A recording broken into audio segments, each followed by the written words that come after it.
All right, hello, welcome back to easy for me to say. Welcome back to Unqualified Analysis. Busy week of NFL free agency once again. The Vikings are turning out to be huge winners in this free agency period, which of course warms your boy's heart.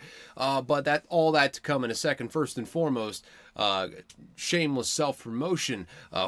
What else are we going to do off the top of the show? I'm your host, Caleb. You can follow me on the socials at CalebVUA. That's down in the description. Shoot me a DM if you want to contribute in any way, shape, or form to the show. Subscribe to the show also wherever you're listening or viewing this episode at even. Anywho, I don't know if you can tell by the way I'm talking. I'm a little tired. Several successive nights of not great sleep have caught up to me for sure. So your boy's gonna sleep like a little baby. I mean the quiet ones, not the not the loud ones that wake up all the time. The quiet ones, few and far between. Really just a bad turn of phrase, but I digress on that front. Anyways, we're just gonna try and get through this fast and try and get you some nice little nuggets here and there as far as insight is concerned. A lot of free agency moves though, so let me just get a quick swig of this piss here. Not piss, just Gatorade. Just a joke, folks out there. Just a joke. Any hoozles, let's get right into this thing. So we're going from the top here. One thing I did miss last week, cornerback DJ Reed, formerly of the Jets, now going over to the Lions. 3 years, I believe it's like 45-ish million, maybe 42. Can't remember off the top of my head. Missed that.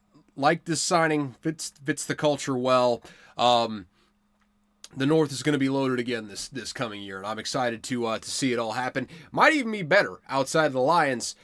Lions may be the team that kind of falls off and shocks some people a little bit. You can't just lose two bona fide head coaches in Aaron Glenn and Ben Johnson and have no drop off whatsoever there. So that's going to be huge to watch. But big signing there in DJ Reed. It won't be his fault if the unit falls off this year. I assure you of that. Physical player. Tackles, really makes the defense better. I love that signing for sure. I just missed that last week, so figured I would throw that in there. Bengals pull off a bit of a shocker here right off the top. We got to get right into it because I did not expect this to happen. You all probably know what I'm about to say here, but they signed Jamar Chase to a 4-year, $161 million deal, conveniently $1 million more than what Myles Garrett just got last week. So probably not coincidental there, but I digress on that front. They also agreed to a 4-year deal with T. Higgins for a $115 million deal, all in one night. This all dropped late on Sunday night. I woke up in the morning to it and was like, God damn, what the hell? Great for the offense. It's going to be great for the offense. I wouldn't hate it from that perspective. If you're going to design a team that's ultimately fundamentally flawed and probably isn't going to win a championship, if you're going to make one side of the ball great, might as well make it the offense. That's the most entertaining option for the fans that are going to show up in attendance. So don't hate it from that perspective. If nothing else, you're probably not going to get to a Super Bowl, but you're going to have some fun games to go to. So that's a plus. That's absolutely a plus. Don't let anyone tell you differently on that front. But I mean, outside of that, I have no idea what they're going to do on defense, man. They're trying to trade Trey Hendrickson. We're going to talk about that in just a bit. They're having some difficulties in doing so. Again, put a pin in that for now. That's your best player. Haven't really brought in much this offseason. I guess Geno Stone is still there unless they cut him. They've cut a few players in the defense, actually. I mean, you bring in a new defensive coordinator, and Al Golden is going to make a whole lot of difference if the personnel he's working with isn't good. I don't believe so. So I don't know where that leaves them exactly, but I wouldn't say it's in a great place, defensively anyways. They're just going to be an automatic overbet next year. That's the moral of the story here.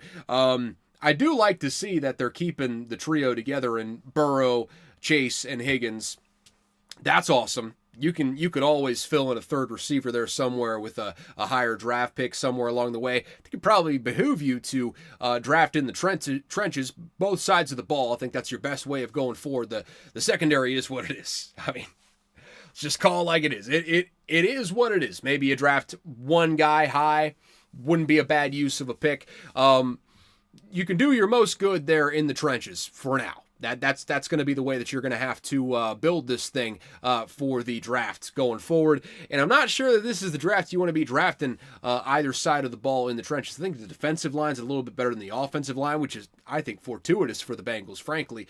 But it's not well-rounded. They're not both great on both sides of the ball in the draft this year. So maybe they go heavy on the defensive line this year. All I know is they should probably focus on the trenches because that's lacking on both sides of the ball right now. Very much lacking on both sides of the ball. Outside of that, let's get into my Vikings homerism, shall we? So it was pretty. I'm not even going to sugarcoat it here. It was a pretty damn good Tuesday for your boy, watching his team go to work in free agency. It started off with the signing of cornerback Byron Murphy for 3 years, $66 million. There was speculation that Murphy was going to go to the Detroit Lions. Ultimately, that did not happen. Kwesi gets the deal done, $22 million a year. Big-time deal for a big-time player. Love that. He's played great in the last couple of years, really. Under Brian Flores, he's played, basically flawlessly. He's been one of the best, maybe the best slot corner in the entire league, and that's no shade to him. You got paid $22 a year for a reason. That's just how good he is as a player. So that's the way we started it off. We keep it rolling from there. Defensive tackle, Jonathan Allen. You all know that I wanted this guy. I wanted him bad, and I did beat him in shot put one time. It's the only time I'm going to mention it, but the Vikings signed him 3 years, $60 million to come in and be the new starting defensive tackle for the Minnesota Vikings. They need more on both lines of scrimmage, but I can't complain. That was my analysis at the time of signing. Boy, oh boy, did I not have to wait long for more appeasing news as we went going. So, Vikings also signed guard Will Fries, I believe. It's either Fries or Fries. Fries. That's how you spell his last name. Either way, solid player on the interior of that Colts offensive line. He bumps over to the Vikings on a 5-year, $88 million deal. That is one piece of the offensive line that is rebuilt that they are bringing in. Love to see that. In addition to, of course, Ryan Kelly coming over from the Colts. They're just trying to remake the Colts offensive line. Cool. I guess the interior is not too much of a disaster. They did have Q Nelson in there. Still do. So, interior not too bad. I guess the tackles aren't great, but also don't have a great quarterback. So hard to say on that front. I digress. Will Fries in the building. Got him as the new starting guard. Boom. Plug him in there. Also, not done by a long shot were the Vikings. They signed defensive tackle Javon Hargrave, formerly of the San Francisco 49ers, 2 years, $30 million deal. I believe north of 50% of that is guaranteed, but I don't know off the top of my head. Kind of haphazard getting this thing together in the lead up to recording this thing. As per usual, it's incredibly busy all the time in my life here. Outside of the weekends, I just choose to check out during those. That's my time. That's my time, and it's getting more and more sacred as we go along, but I digress. So what am I saying? Javon Hargrave, not the Eagles version of Javon Hargrave anymore, but still a really good defensive tackle, still an upgrade over what we've had in there. Also, by the way, Harrison Phillips still in the lineup, I'm fairly certain, unless we cut him. Don't think we did, but I believe he's still in the lineup there, which is huge. Defensive line, loaded for the Minnesota Vikings right now. Let's focus on the offensive line a little bit more. The rebuild of the interior offensive line continued from there on Thursday. Vikings shipped out guard Ed Ingram to the Texans for a 6th-rounder and released guard Garrett Bradbury. That just became official today on Monday as I am recording this. Both of those guys were losing their starting jobs. Ryan Kelly is going to be the new starting center. Obviously, Will Fries is going to be the new starting guard, and Ed Ingram, frankly, has not been good in his spot at any point during his career. Pretty disappointing second-round pick from early in the regime with Kwesi Adofo-Mensah. But he's going to the Texans, so I still don't really know what the Texans are doing. They traded even more offensive linemen, who we'll talk about here in a bit. No idea what they're doing on the offensive line. Better hope those young guys step up. That's all I got to say about that. Better hope the young guys step up big time. I really had, at this point, But one humble request of Kevin O'Connell and the Minnesota Vikings, more pointedly Kwesi Adolfo-Mensah, for the one controlling free agency here. I wanted you to sign Mekhi Becton. Now that wasn't happening for reasons that we're about to discuss here. I don't know, a minute or two. I did have a second request though. That one is to not, for the love of God, don't, please don't sign that snake oil salesman Aaron Rodgers. That one's still up in the air at the time of recording. Trust me, we're going to talk about that here in just a bit. All I got to say is the Vikings hold all the cards, and I'm going to reiterate that in a few minutes here. Let's just get it into why the first of those requests is simply not happening. So the Vikings, sorry, not the Vikings, Mekhi Becton is signing with the LA Chargers, already signed, I believe, 2 years, $20 million. Really fits what Greg Roman wants to do there. I think the short yardage situation was not up to snuff by his standards last year. Gus Edwards, obviously, a little bit over the hill. Interior offensive line, just not good enough. Mekhi Becton, maybe he just gets injured too much at tackle. He's still a great athlete. He's still a mountain of a man, and as a guard, he's a guy that's going to absolutely kill you, and especially in a physical run scheme like the Eagles last year, and now he's coming into Greg Roman's run scheme with the LA Chargers. Fits what they want to do real well, especially with the signing of Najee Harris, which they did make official. I think it's briefly mentioned here later, but I'll just skip past that. They did make the Najee Harris signing official, so again, fits a lot of what Greg Roman wants to do, and I think it addresses a lot of the problems that Greg Roman was having with that offense last year in short yardage situations. Sneaky, solid, all right offseason so far for the LA Chargers. Nothing too flashy, just solid players for the most part all around, and distressed assets where they're not solid players, which is not a bad spot to be in. We'll talk about all that here in just a minute, but the Vikings are not done, my friends. They went ahead, went on for a trade for a change here. They got Jordan Mason, running back from the San Francisco 49ers, in exchange for a swap of 6-round picks in next year's draft. So basically a bucket of balls. With the interior of the offensive line signings that we've got, I'm still wondering what they're doing with that other guard spot. Something tells me the draft is in play there. Maybe in the first round. We'll see what happens there. We'll just put a pin in it until we see what the final plan is there. All the other spots in the offensive line are spoken for at this point. It's just that left guard position. Obviously, Will Fries is going to be playing the right where Ed Ingram was before. It's just that left guard I'm a little bit worried about, but we'll see where that goes from here. With the vibe that's coming in now, adding Jordan Mason to that, big physical runner in a way that no one else in that backfield has been for the Minnesota Vikings over the whole tenure of Kevin O'Connell's career. I mean, I guess you would definitely consider Dalvin Cook to be one of those big physical guys, and lo and behold, you saw what happened with a worse roster than what the Vikings have now in year one under Kevin O'Connell, to the tune of, 12, 13 wins? Had a hell of a first year under Kevin O'Connell. That's for damn sure. So, hey, I'm looking forward to seeing what Kevin O'Connell does here. To me, it looks like we're going to be incorporating a royal we here. I hate when I do that, but it looks to me like the Vikings are going to be incorporating a lot more downhill physical run scheme. I think that's been missing from these past couple of years, and I think it's been a big reason why the Vikings haven't had overwhelming success in the postseason, is because the running game, it's built a lot more on finesse historically, not so much on downhill, just beef on beef, body on body, and just being out physicaling the other side of the ball on the line of scrimmage. Haven't had that factor. I think bringing in Jordan Mason, bringing in these offensive linemen, we'll see what they do at that other guard spot.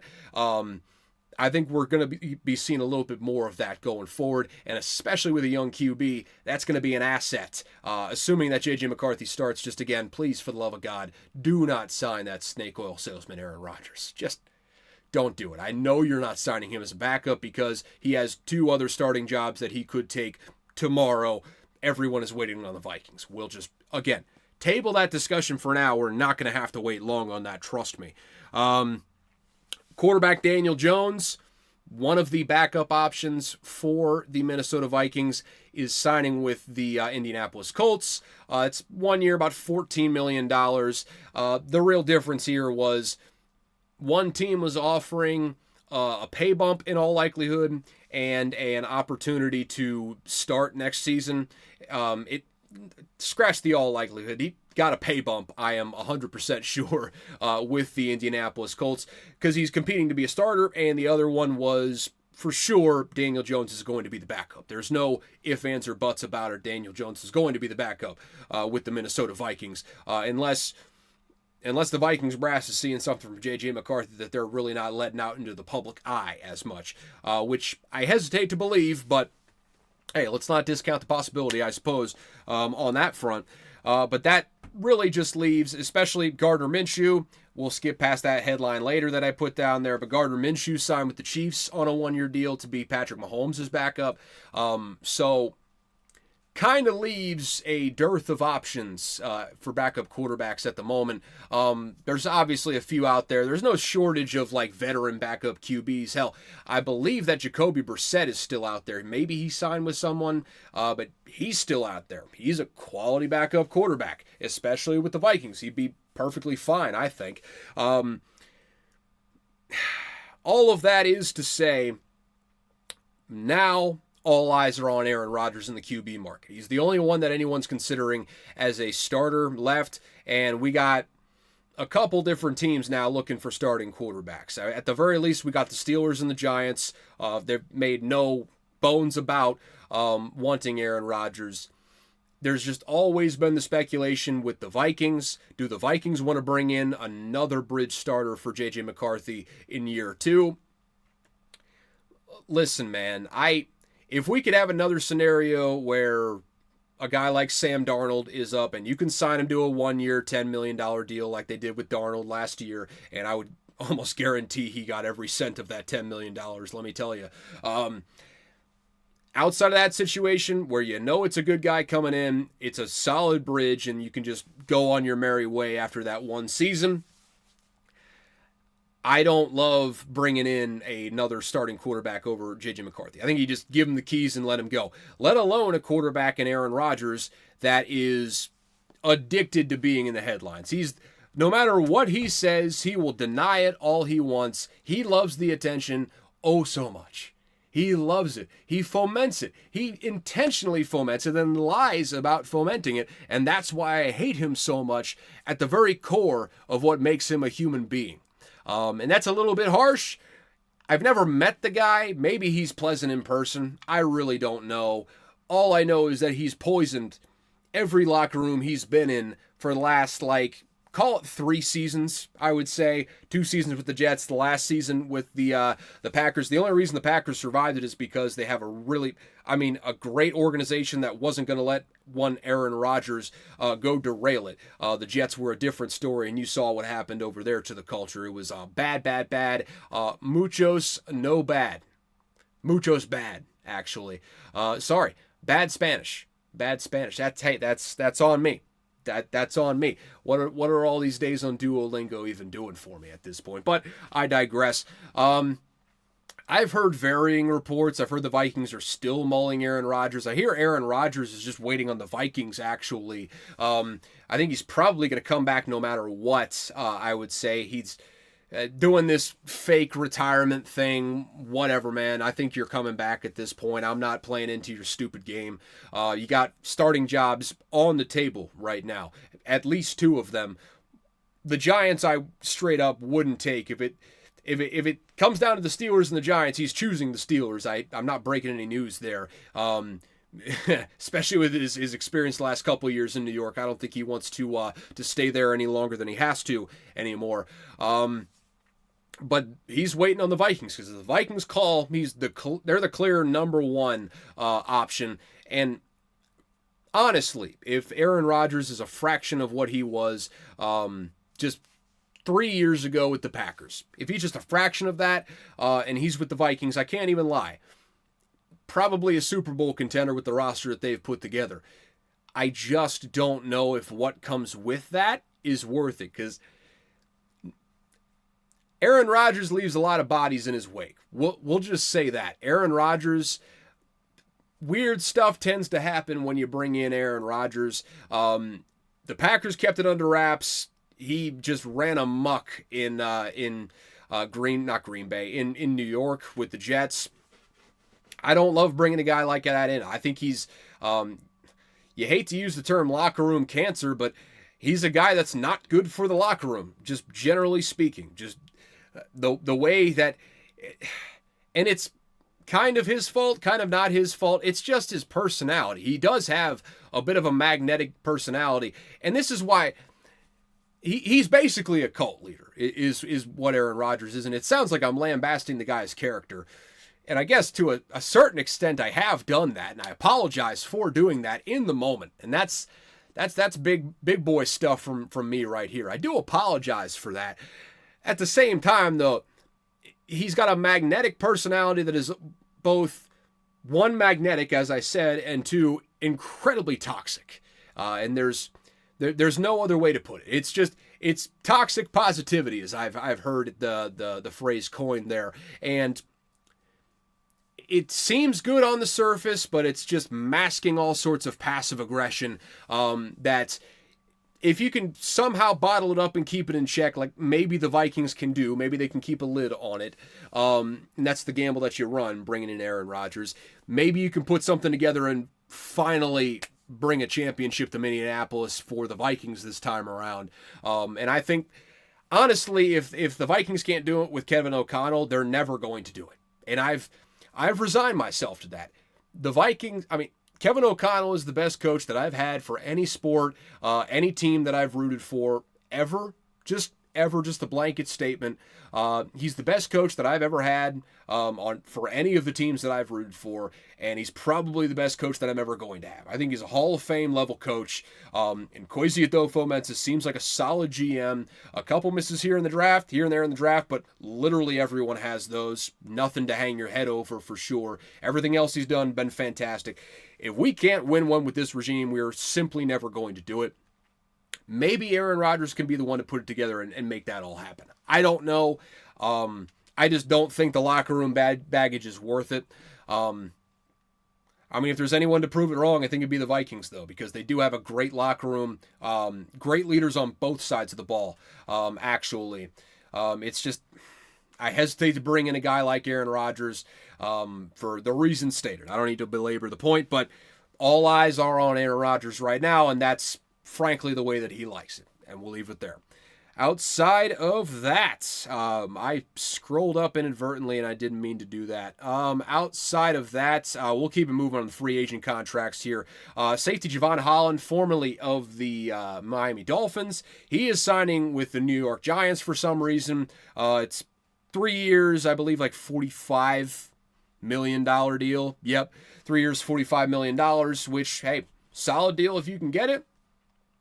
It's going to take more than Javon Holland and a couple replacement-level free agents to make that defense better. I don't know why they rolled with what they had last year. Makes no sense. Darius Slayton hilariously re-signed on a 3-year, $36 million deal as well. I guess I'll just skip that headline later as well. I got a lot of headlines to skip. So he's been on the trade block for like the last 4 years, so that's hilarious. I never know what the Giants are doing. Also, 3 years, $36 million. That's the deal that they didn't sign Saquon to, and Saquon's the best running back in the fucking league. Just signed a $20 million a year deal, completely reset the running back market. That's a loser franchise right there. They've won a couple of Super Bowls that they just pulled straight out their keister.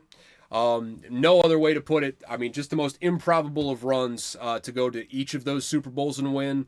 But outside of that, by and large, kind of a loser franchise and a joke of an organization. So that trend seems to be continuing there. Good luck, Giants fans. Probably just delayed the inevitable by 1 year where everyone's going to get fired anyways. Joe Shane, Brian Daboll, probably should fire John Mara, but you can't fire the owner. Much to the chagrin of many Washington fans over the years that chanted fire Dan Snyder. Hey, if you know, you know on that one. Outside of that, we'll keep it moving from there. Chiefs are signing cornerback Christian. God damn it. Chiefs are signing cornerback Christian Fulton, formerly of the Chargers. Solid player with the Chargers. He signed with the Chiefs on a 2-year, $20 million deal. Good way to backfill after losing some players. They lost some more here, especially on the back end, but we'll get to all that in just a second. Solid signing by the Chiefs there. Good player for Steve Spagnuolo to work with. That's all I got to say. More DB news. The Eagles are trading safety C.J. Gardner-Johnson and a 2026 sixth-round pick to the Texans for guard Kenyon Green and a 2026 fifth-rounder. Kenyon Green will obviously slot into the spot that Mekhi Becton leaves, and he'll probably have a borderline all-pro season because that's just what the Eagles and Jeff Stoutland do year after year after year. I don't know what they're going to do when Jeff Stoutland leaves, but for right now, we're not going to worry about that. We're just going to keep it moving, and that's pretty much all you got to do. Eagles, class organization, obviously coming off of a Super Bowl. This is the second Super Bowl they've won with this GM regime, and Howie Roseman's been there a long fucking time. It's crazy. Go and look at it if you don't believe me. He's been there a long, long time, and has survived some things that you would think that normal GMs would not survive. I'll just put it that way. Oh, excuse me.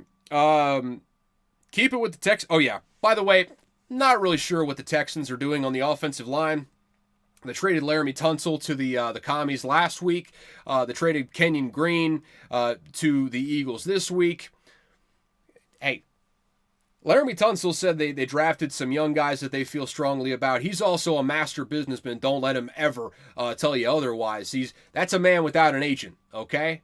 That's all you got to know about Laramie Tunsil and the way that he does business. And he purports himself like it. Don't be shocked if there's any player in this generation that's not a quarterback that, maybe take a flyer, could own a team one day. Give me Laramie Tunsil. That guy knows how to make money. You can just look at a guy and know that he knows how to make money. That guy knows how to make money. So I respect the hell out of Laramie Tunsil. That's a businessman sort of move there. You don't want to burn any bridges down the road, especially after you've spent many good years with a franchise like he did with the Texans. You don't want to burn any bridges. So, smart move there. I'm not as high on the young talent on the offensive line for the Houston Texans as Laramie Tunsil is, at least publicly. Privately, he may tell you a different story, but you're never going to get him privately. At least not in confidence where you would feel comfortable sharing that with literally anyone else, I would say. Outside of that, we'll keep it moving from there, I suppose. Keep it with the Texans, I suppose. I suppose. Why do I keep saying it? I don't know. It's a word filler. Either way, DeAndre Hopkins, formerly of the Texans, long time ago. I don't know why I brought up the Texans and all this. Long time great with the Texans, bouncing around between a few teams the last couple of years. Why not bounce around to another one? He is going to the Baltimore Ravens on a 1-year, $6 million deal. Yep, that'll fix it. Sure, why not? I mean, they don't really have a receiver problem anymore anyways. Who the hell ever knows who the third receiver is going to be nowadays, though? I mean, I guess they still have Rashad Bateman in there. Zay Flowers has turned out to be a pretty nice player. Doesn't really matter when you got Todd Monken and Lamar Jackson back there, though. I don't know that it does. I don't know that it does. In the regular season anyways. Playoffs is a different story, but I digress. Unfortunately, the 49ers are busy gutting their roster, so the great liberal bastions of the West Coast are not going to be seeing a reuniting of the Bosa brothers. That being San Francisco, the greatest liberal bastion even of the West Coast, is not going to be seeing. I mean, Portland's up there, but you know what I'm saying. You know what I'm saying. Not going to be seeing a reuniting of the Bosa brothers. Unfortunately, that would have been hilarious. Instead, I would say that Joey Bosa's going to a town that fits his sensibilities a little bit better. He signed a 1-year, $12.5 million deal with the Buffalo Bills. So he comes in, selective free agency, but a really good one for the Bills so far. Signed some really good players. We'll talk about a couple of them in just a second for hilarious headlines. Again, put a pin in it for now. Joey Bosa, he's going to be in there. They need that aging pass rusher in there. That Von Miller is washed, should retire. I don't know if he has officially retired yet, but should retire. Now you're bringing in Joey Bosa, and I think Joey Bosa has more left in the tank than what Von Miller did. Always a question of injuries, but that's just comes with the territory with these old players. $12.5 million you're expecting him to get big time production, though. I will say that much. So big expectations, but good signing nonetheless. The Bills also signed defensive tackle Larry Ogunjobi, formerly of the Pittsburgh Steelers, and they signed linebacker Michael Hoyt, formerly of the Rams, I want to say. I don't know for sure off the top of my head. Either way, they signed Michael Hoyt. Doesn't matter because they're not going to have him for the first 6 weeks of the season because they both got popped for PEDs. Both Larry Ogunjobi and Michael Hoyt, hilarious luck for the Buffalo Bills. Just, that's funny. I mean, hey, you got to just clap it up sometimes. Funny is funny. And that's just funny. Bad luck. You can't really do much about that other than do your due diligence if you're the Buffalo Bills. I don't know how the due diligence works on that. If they know the suspension's coming down the pipe or if it just happens one day and it's out of the blue for everyone. I really don't know on that. Just hilariously bad luck for the Bills, though. That's really only reason I stopped down there. But still, solid free agency for the Bills. We build for November, December. We do not build for September. Back half of October for sure, but we don't build for September. That's for sure. Okay. Outside of that, Titans signed defensive back Xavier Woods to a 2-year, $10 million deal. Fun fact, he played 100% of the Carolina Panthers defensive snaps last year. Former Viking, shout out. Xavier Woods, one of the ones that got away, but getting paid once again, 2 years, $10 million with the Tennessee Titans. Who knows what the Titans are doing? They're trying. They're trying their damnedest, and you gotta love them for it. I guess. I don't know. We'll keep it moving from there. The Rams officially cut Cooper Kupp. He was the best receiver on the market. Did not have to wait long for a deal to materialize. Took like a matter of days for him to ultimately sign a 3-year, $45 million deal with the Seattle Seahawks. Born in Yakima, Washington, went to Eastern Washington. That deal makes a lot of sense. I kind of hope that Cooper Kupp ends his career with the Seattle Seahawks. Yeah, I mean, I feel like that's just a good story. I don't think the Rams fans would love that too much, but you've accomplished everything you wanted to accomplish with the Rams. Obviously, that wasn't going to happen anymore. The Rams they're in the middle of a rebuild, so they're not going to retain Cooper Kupp services, obviously. Unfortunate, but that's the nature of the business, especially when you got those big contracts. It's great on one side of it because you get a whole lot of money, but it does make you a target for cuts down the line when it's time to slim the roster down a little bit. That's always down the pipe, and that's why you get as much guaranteed money as possible when you sign one of those big deals. Different story for a different day on that front, but he accomplished everything he wanted to accomplish with the Rams. Won a Super Bowl. Was the best receiver in the league for a stretch of time there. Regardless of what you say, he was the best receiver in the league for a little bit, at least a year or two. Now, why not go back to your home state, see some people that you don't usually see, try to get the team that you grew up at least near. I don't know if he was a Seahawks fan growing up, but a team that you grew up at least near, hometown team, home state team. See if you can do something there. It's still a bit of a rebuild for sure, but why not end your career going home? I like this signing. I like this signing a lot. Still don't really know what the Seahawks are doing, but hey, I like this signing. Feels like they've downgraded at both number one wide receiver and quarterback, but John Schneider, hey, keep on cooking. We'll see how it goes. Is the offensive line going to be good? No, doesn't matter. That's really all we can take from that. Outside of that, though, we shall just we'll just keep it moving. Chargers staying out west here. They're bringing back Mike Williams on a 1-year, $6 million deal. Feels like Mike Williams just delayed the inevitable. It took a 1-year stop off with the Bears, and now he's back where he belongs with the Chargers. Big physical receiver. Don't really know how he is as a blocker, but still, big physical receiver. You can always use one of those, especially in that Chargers offense that desperately needs receivers outside of Ladd McConkey. And complementary skill set to Ladd McConkey as far as balls down the field. Now, will he get on the field? Remains to be seen. But at the very least, it's a familiar face. completely different regime, but familiar face nonetheless. So keep moving from there. Cardinals bringing in defensive tackle Dalvin Tomlinson on a 2-year, $29 million deal, $16 million guaranteed. Sneaky, highly paid guy throughout the course of his career, Dalvin Tomlinson. He signed a couple 1 years, a couple prove-it deals here and there for still big money each time. I feel like he's been making 8 figures a year for like 5-6 years at this point. I might be wrong on that, but hey, shout out to Dalvin Tomlinson. His representation, absolute assassins at the negotiating table. Locked up another $16 million guaranteed. We'll see how he does this year. $29 million overall. He can make all of that. He can make, that's $16 million. Either way, that's $16 million. You can take that to the bank. Love that. Love that for Dalvin Tomlinson. Good player to pick up for the Cardinals. Kind of an underwhelming offseason for the Cardinals, frankly. I expected them to be a little bit more active, but I mean, when teams like the Vikings and the Bears are shelling out big time for free agents, some people are left in the dust. Looks like the Cardinals were kind of one of those teams. Monty Ossenfort will just have to, eyes to the draft, see what goes on from here. At the very least, you got Dalvin Tomlinson, though. Not a bad signing whatsoever. Here's a little development. I told you we'd talk about Trey Hendrickson here a little bit.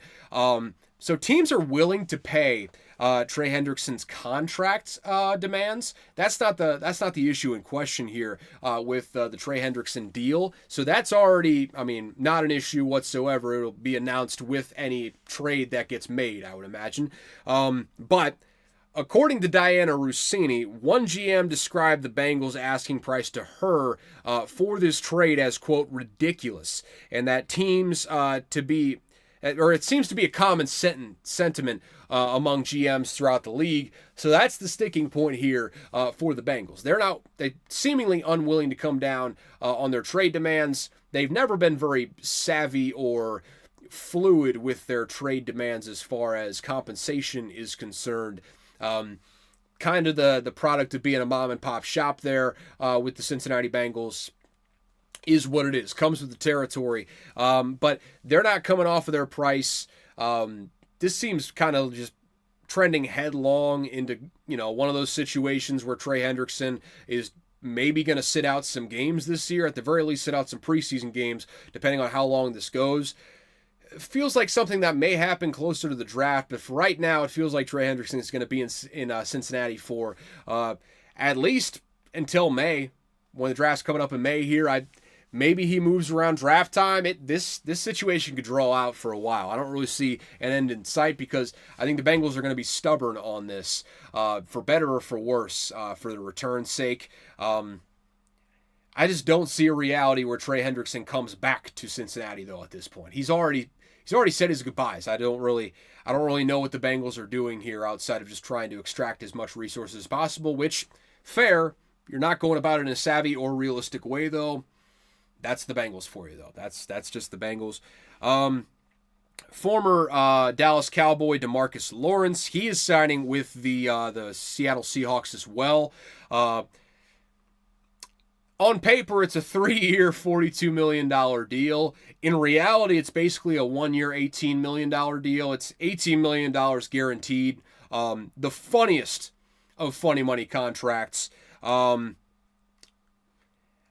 only real beef with this signing, the contract is hilarious. I don't even have to vocal. $18 million and a $42 million contract being guaranteed. That's just funny. Again, funny is funny. You got to laugh at funny. And that's the funniest of funny money there has ever been in the modern era. I would say that's just fake. That's a fake contract out there. $42 million, that's a fake number. That being said, my one gripe is that, interviewing with, I believe, team media personnel, social clip, he's asked what the difference is moving to Seattle. Kind of took a stray shot. It wasn't super pointed. The question wasn't about Dallas, that is. The question wasn't, why did you leave Dallas? The question was, why did you come to Seattle? And he just threw in there, I knew Dallas is my home. I always will be my home, but I know I'm not going to win a Super Bowl there. Stopped, said straight up, didn't just blow past it, just made sure, yep, you heard that right. They kept it moving from there. And you think you're going to win one in Seattle, DeMarcus? I don't really see the logic there. I guess maybe you have to see firsthand how a different GM regime can be incompetent, I suppose, in new and creative ways. I think you're going to find the ways that this GM is, inept, for lack of a better term. He did win a Super Bowl. All due respect to him, hasn't been great since then. We've been over that time and time again. If he wants to see a GM do things a little bit differently, I think he's going to find the errors that John Schneider makes to be less palatable than the errors that Steven and Jerry Jones make for the Dallas Cowboys. Don't do a whole lot of spending, but also, for the most part, don't do a whole lot of wholesale losing either. Seattle, every once in a while, they'll dip down there, and different types of bad decisions going on. Hey, if you want to find out, that's cool. Only great thing that came from that wasn't the only thing that came from that video, by the way. Got a former teammate beef between Micah Parsons and DeMarcus Lawrence. I believe Micah Parsons said, it's like, scored X syndrome, like, dealing with rejection, blah, blah, blah, all that sort of stuff. DeMarcus Lawrence came back with something, clapping back at him. So we got former teammates beefing. That's, obviously hilarious. They shared a locker room together. DeMarcus Lawrence said, if you'd have grinded harder, maybe I would have still been in Dallas. They shared a locker room for like 4 seasons. Just hilarious shit. Just Dallas Cowboys to a T, and I'm sure Jerry Jones loves it no matter what he says in any sort of media availability. That's Jerry Jones, my friends. That's Jerry Jones, the Mad Hatter himself. That's what we can expect from Jerry Jones. Moving on from there, though, now we got to some more recent headlines as we kind of wind this thing down towards the end here. Texans signed cornerback Derek Stingley to an eye-popping deal. And this might just be the Texans thing where they guarantee but like $1, but it's a $90 million deal for 3 years. $89 million of that is guaranteed. Do you just not want to set the precedent that the full thing is guaranteed? I don't know. Don't know what the issue is there. Maybe that's like an understanding where we would have guaranteed the full thing, but Derek likes to have some incentives throughout the season to hit, so he has a little bit of extra spending money on top. I don't know how much extra spending money you need when you're getting $30 million a year.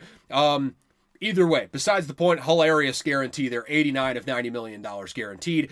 Paying him like the best corner in the league. Highest annual value for a cornerback contract in NFL history. Kind of blows the previous number out of the water, if I'm not mistaken, on that. So crazy money. And it's a 3-year deal. So he's going to be 28 when this deal is up, right smack dab in the prime of his career. He's going to get one more bite at the apple, and I would assume at that point, hey, you're in your late 20s, sign yourself a 4 or 5 year deal, lock yourself in for like $100-some million, and you're laughing all the way to the bank for the rest of your life at that point. Hey, shout out to Derek Stingley. I believe I saw the stat between the biggest contracts, like, the best players on that 2019 LSU team. That'd be Derek Stingley, Joe Burrow, Jamar Chase, Justin Jefferson. Those are the big 4 there. They earned on their second contracts here, I believe, all of them, $666 million. First of all, metal. Second of all, might as well cover my bases, bless myself there to make sure I'm not bringing on any bad juju. That's a lot of money for 4 players. That's a lot of fucking money. Granted, a lot of it did go to Joe Burrow. Hell of a lot of money for each and every one of those. So, again, as we get farther and farther away from that 2019 LSU team, the more and more I think it's the greatest team in college football history. It's pulled even pretty much with the 0-1 Miami team now, and I think it's just going to get more and more clear that was the greatest team of all time as we get farther and farther away from it. And not just the greatest players that are on that team. The players that were drafted before very highly that you don't remember. Like Clyde Edwards-Helaire, first-round pick off of that season. People forget. There were others off of that team that were drafted very highly. A lot of players drafted off of that 2019 team. Different story for a different day. Maybe the greatest team in college football history, though. But put a pin in that. Leighton Johnson The ageless one, best tackle in the league for my money. I mean, I'm a little bit biased. Christian Darrisaw is probably the best tackle when he's healthy, but he's coming off of an ACL. So respect where respect is due. Lane Johnson almost never gives up a pressure. He's coming back for another 2 seasons here. So the Eagles restructured his deal. It's a lot of contract mumbo-jumbo. Howie Roseman loves to do that shit and make it all complicated. Bottom line is this. He's getting $48 million over the next 2 years. $40 million of that is guaranteed. Eagles are a high-class organization. High-class organizations reward the players that have been great for them for a long time and have performed very well for them. They did it with Saquon. They did it here with Lane Johnson. Just a class organization. Other teams need to be taking notes. Howie Roseman is just seemingly a step ahead of most other GMs. For my money, the best GM in the entire league right now. But not a hot take at this point, I would say. Okay, Chargers, like I said, signed Najee Harris. We'll just keep moving from there because we already talked about that. Safety Justin Reed, formerly of the Chiefs, had a very good career with the Chiefs while he was there. He is signing with the Saints on a 3-year, $31.5 million deal. $22.5 million of that is guaranteed. So, on the surface, good player to pick up. Put a pin in that for a second because they also signed tight end Juwan Johnson to even more money. 3 years. $34.5 million, 21.25 of that guaranteed. So less guarantees, more overall money. Juwan Johnson, hey, I love the player. I really do love the player. Both of those players, actually, Justin Reed and Juwan Johnson. Unfortunately, I have no idea what Mickey Loomis is doing. They're still not in a great cap situation here. They should not be spending the money that they are spending on free agents, but they continue to spend it. They should be going for a full reset, but clearly they're trying to do something in year one with Kellen Moore, which you got to respect it on one hand because they're trying to win, but on the other hand, is there any long-term strategy, or are we just doing this thing, cobbling it together year to year? Because it feels like it's the latter here for Mickey Loomis. And he's been there so long, I'm sure the Benson, or really just Gail Benson at this point, R.I.P. to Tom, I suppose. I know they're hesitant to part with Mickey Loomis because he brought them that Super Bowl and he's been there so long, got him a lot of winning seasons. Most of those were with Drew Brees, man. And it's easy to win a lot of games when you got Drew Brees. It's easy to do this when you got Drew Brees. It's something that you should do when you have a great quarterback. But once you no longer have a great quarterback, maybe it's time to do a full reset and build up the roster. Maybe you can mold a quarterback. Just a thought. Just a thought. Doesn't feel to be, I don't feel like there's a 3-year plan. I don't feel like there's a 2-year plan. There's just a what's going on in 2025 year plan for the New Orleans Saints. And it feels like it's just been that way for the last, I don't know, basically my entire time watching football. Because they had Drew Brees whenever I first started watching football, and Mickey Loomis has never stopped doing the same exact thing every single offseason in perpetuity. It's the reason they're in the cap hell that they're in now, but I have no idea what the Saints are doing. That's all to say that. They're cruising for another 7-10 season, I suppose, which is, I mean, if you're going to be bad, might as well lean into it for a year and then move on from there, but I don't know. That's just front office talk, I suppose. Obviously, players, coaches never tank. Front offices do all the time. I don't know what they're doing. Leonard Floyd is signing a 1-year deal with the Falcons. Georgia native, went to the University of Georgia. Got drafted probably way too high out of college, I would say, with the Bears, but has turned into a pretty nice career there. Spending a season at least with the Falcons. He's a bit of a merchant, a mercenary, if you will, mercenary pass rusher. Just goes to whatever team he feels like going to on a particular season, and is good enough to do that. So, a series of lucrative 1-year deals. This is another one. I think it's like $10 million, I believe. So, not a bad signing there. Bring a guy home. You just, he was there pre-Kirby Smart. So there is that, but you just hope that the Georgia culture, if you will, doesn't permeate. But again, that was Mark Richt. That was pre Kirby Smart. So those particular culture problems were not happening quite as much. So we'll just keep it going from there. Tight end Evan Ingram, formerly of the Jags. You may recall that he was cut by the Jags for salary cap reasons. The Broncos had no such qualms. They are signing him to a 2-year, $23 million deal. $16.5 million of that is guaranteed. Sean Payton having a sneaky good offseason. The Broncos could be very, very good this coming season. They've brought in some really solid players, that some risky additions on the defensive side. I'll give you that, but they have the best cornerback in the league in Patrick Surtain, coming off a Defensive Player of the Year performance last year, best defense in the league last year, and they're just adding players. I like this. I like this a lot, and especially on offense, adding a guy like Evan Ingram, not a bad decision whatsoever. I can't imagine that. God, what is that? The Bowling Green tight end. I forget. Harold Fannin. Forgot his name for a second. I can't imagine that the Harold Fannin stuff at the combine, the slow 40 time, I can't imagine that didn't have some role to play in bringing in Evan Ingram. Harold Fannon's still in play, though. The things that Harold Fannin does could be utilized in other ways, assuming that he has the speed to do it at the next level, which is not a guarantee. You watch the tape, though, dude's a ball player. I'd take a flyer on him if nothing else. Panthers signed linebacker Christian Roseboom to a 1-year deal. He had a career year with the Rams last year, 135 tackles. Don't ask about the coverage, but tackling-wise, not a bad player to bring in there, especially on a 1-year deal as, kind of a heavy rotational guy, but a rotational guy, not a bad guy to bring in if you are the Panthers. The Steelers somehow love old corners more than the Minnesota Vikings. They bring in Mississippi State alum, former Eagles and Lions greats, cornerback Darius Slay. Don't know why that was so hard for me. 1 year, $10 million deal. So they love their old wise corner in the room with the Pittsburgh Steelers. There's a reason they have a great culture year after year, and it's because they bring in quality veterans like Darius Slay. Love this signing for them. All of a sudden, I'm a closeted Pittsburgh Steelers fan, so I'll be rooting for them. Hey, just quietly on the sidelines, I'll be rooting for him. I'll be just under the breath, Hail State, every time that Darius Slay does something good. Hope he just puts the cap on a Hall of Fame caliber career. That's all I hope for the guy. Great corner for a long time. Hope he has at least 1 or 2 years left in him of good play. Obviously diminished skill set at his age, but you hope for a few more good years. That's all you ask for at this point in his career.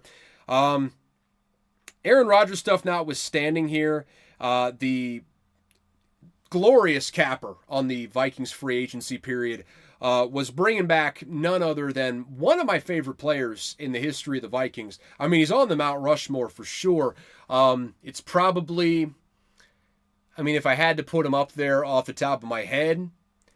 So, first and foremost, gotta say Adrian Peterson. He's the guy that got me into the Vikings. I started watching his rookie year in the NFL, and what a year to start watching Vikings football, I must say. Lulled me into a false sense of security, but great running back for a long time. My favorite player of the Minnesota Vikings in history. Adam Thielen, absolutely up there. One of the great, just flat out, not even just a Viking story, just one of the great stories in NFL history. Goes to Mankato State. Obviously, that is where the Vikings have their training camp every year. Minnesota kid, undrafted, has no shot of entering their receiving lineup for really a couple years under Mike Zimmer. One, Mike Zimmer hates rookies. That's one thing. Two, he was just a raw player, didn't really have a whole lot of production or really a whole lot of acclaim coming out of college. He goes to the special teams and it's like, okay, you can make yourself into a really good special teams player. That's how you're going to stick around in the NFL for a long time. So what does Adam Thielen do? He does that, makes himself one of the better special teams players in the NFL, and all the while starts working his way into the offensive lineup. Next thing you know, 2-3 years into his career, he's the number 2 with Stephon Diggs, who we're going to talk about here in just a second. He's just tearing it up. One of my favorite Vikings players in NFL history, and he's got a borderline Hall of Fame resume on his career. If he can somehow cobble together up to 10,000 yards in his career with the Panthers, he's coming back for a 12th season with them next year. If he can somehow cobble together, he's 1,700 yards short right now, probably going to take him 2 more seasons. If he can find a way to get there, Hall of Fame player, obviously I'm biased. He's one of those borderline guys, I would say. But to me, a Hall of Fame player with what he's done in his career. Stephon Diggs, got to be up there. Minneapolis Miracle is the greatest moment of my Vikings fandom. Bar none, greatest moment of my Vikings fandom was the Minneapolis Miracle. I remember where I was when I watched that. Pretty memorable situation sitting in the bachelor pad of my buddy, his college apartment, just sitting on the couch. Didn't have cable. Back then they let you have the games for free on the NFL app if you had Verizon. That was like a 1 year sort of deal, 1-2 year sort of deal there for a little bit, where you could watch live local games if you had Verizon on the NFL app. So I was watching that on my phone, and that happens. I'm in Louisiana with former co-host of this podcast, Zach, watching on his couch. That play happens. Different ends of the spectrum. That's just, you can't help it. You scream, you go crazy. That's one of those moments where it just escapes you. You truly can't do anything but cheer your ass off. And on the other side of things, my buddy Zach had about the reaction that you might expect. He was mature about it. He did let me have my moment, but he was certainly not happy about it. I gave him his condolences after, but for that moment alone, let alone all the great years that he had in Minnesota, Stephon Diggs, he is up there. Harrison Smith,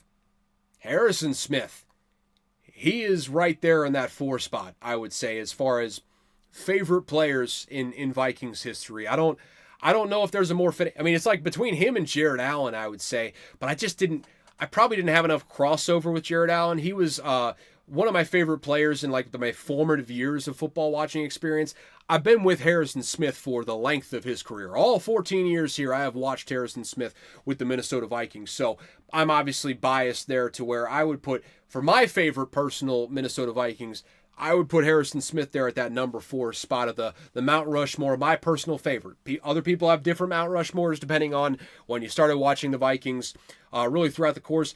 But bringing back one of my favorite players in Vikings history in Harrison Smith. Love that. That's the capper on maybe the best free agency period of any team in the NFL. And oh, by the way, don't look now. One of the ones that's neck and neck with them is the Chicago Bears, who had themselves a monster of an offseason. The North, the kitchen somehow got hotter in the North this offseason, or maybe it kept the same heat. Maybe the Lions fall off a little bit.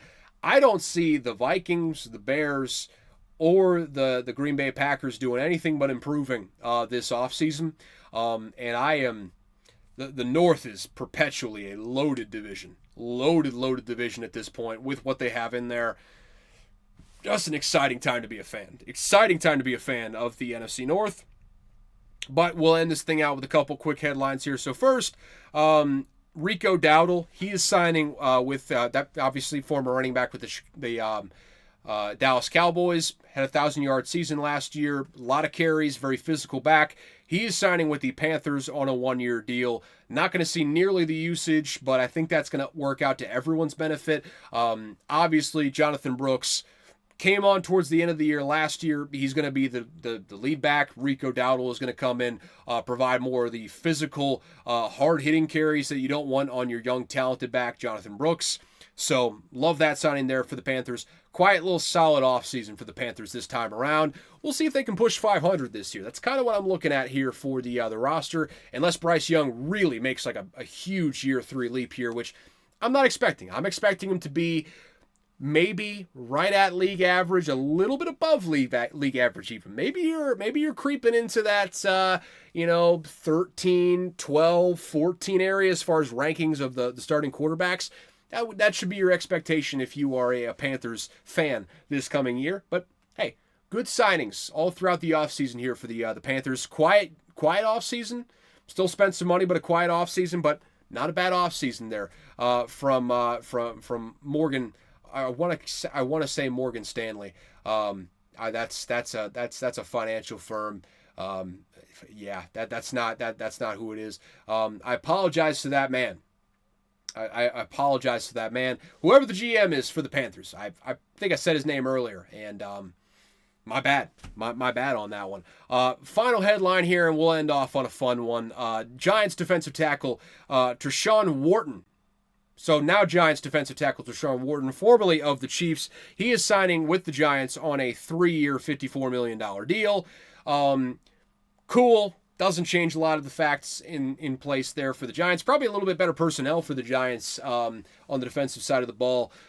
Still probably not going to be a good team because they are the Giants, but solid signing nonetheless. That being said, the signing itself is not why I'm talking about this. I'm talking about this because the Giants just posted a picture of Tershawn Wharton signing his deal with no context whatsoever. Did not at Tershawn Wharton.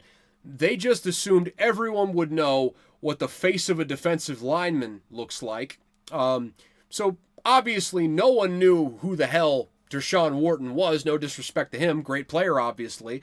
But no one know who Mr. Wharton was because he is a defensive lineman. However, he does bear a striking resemblance to one T-Pain, and that's all the internet said after the Giants posted that on their team social medias. Is that that's just T-Pain. The Giants are so desperate for defensive line help they signed T-Pain. T-Pain even said he says he's ready to tear it up coming in next year, I'm pretty sure, which that's, hey, classic T-Pain, playing along with the joke. The people's pop star, if you will. R&B star? R&B. Sorry about that, T-Pain. We don't have to talk about the song you did with Taylor Swift. That was a different era. Different era of Taylor Swift for sure. And hey, you know what? Hey, bygones be bygones, all that sort of stuff. We don't have to talk about that, but might as well go ahead and Google it if you're curious. Outside of that, though, hey, the internet got ourselves a laugh, and we love that. We love that. To me, obviously, I'm a little bit biased. NFC North was the biggest winner in free agency here. It's mostly settled with Aaron Rodgers notwithstanding. We'll probably get to that next week. Maybe the week after, depending on if Aaron Rodgers draws it out. I have a feeling after a certain point, the Vikings are just going to say, fuck you, man. Just go elsewhere. We're going to roll with what we got.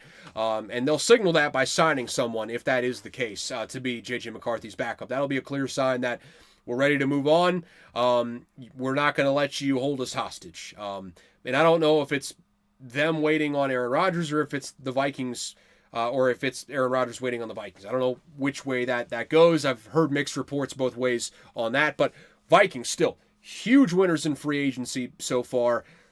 Bears, maybe even more so winners in free agency. They did a lot of the same things that the Vikings did. Big on the defensive line, big on the offensive line. Different players, same goals in mind here. So they had themselves a huge free agency as well. Packers, underrated. I don't really think I talked about a whole lot of Packers signings, but they didn't have a bad free agency. They're never going to be huge spenders in free agency for the most part, outside of big-time defensive players, offensive linemen, that sort of stuff. Never flashy skill guys that are coming in. They're just going to have to draft and develop those, frankly. But, I mean, as far as, players that they could bring in, not a bad offseason. Detroit Lions brought in some good players this offseason. Personnel-wise, I don't know if anyone got markedly worse this offseason. North is going to be just a hot kitchen once again. I don't think it's going to be any different from last year unless the Lions fall off precipitously, which is a possibility. Let's not get it twisted here. That is a possibility when you lose both coordinators like that, and they both bring guys with them off of that staff. It's a huge test of the culture and the hiring ability of Dan Campbell. Hired an all-star cast his first time around as the head coach there. We'll see if he can do it one more time. That's yet to be seen. Yet to be seen on that front. With that said, though, that's pretty much all for this episode. That is all. I thank you for tuning in. We kept it right at around an hour 5 this time, so perfect length on this thing. Hey, some might say it's not important. I will come out here and say it's important, but thank you so much for tuning in to Unqualified Analysis. We're going to be back next week with another off-season edition of Unqualified Analysis. Until then, I appreciate you. Subscribe wherever you're listening to this. Share it with a friend. Help me keep growing this thing. Follow me on Twitter at CalebVUA. Link down in the description for that. Shoot me a DM on Twitter if you want to contact the show, or an email, unqualifiedanalysis@gmail.com. I cannot stress enough that I have not looked at an email on that email in ages, though. So apologies if you're trying to contact me. I have not seen it, and once again, I apologize. Life is busy right now. I've not gotten quite around to it, but it is what it is there. What else is new? Outside of that, hey, thank you all so much for tuning into Unqualified Analysis. As always, I got no clue what I am talking about.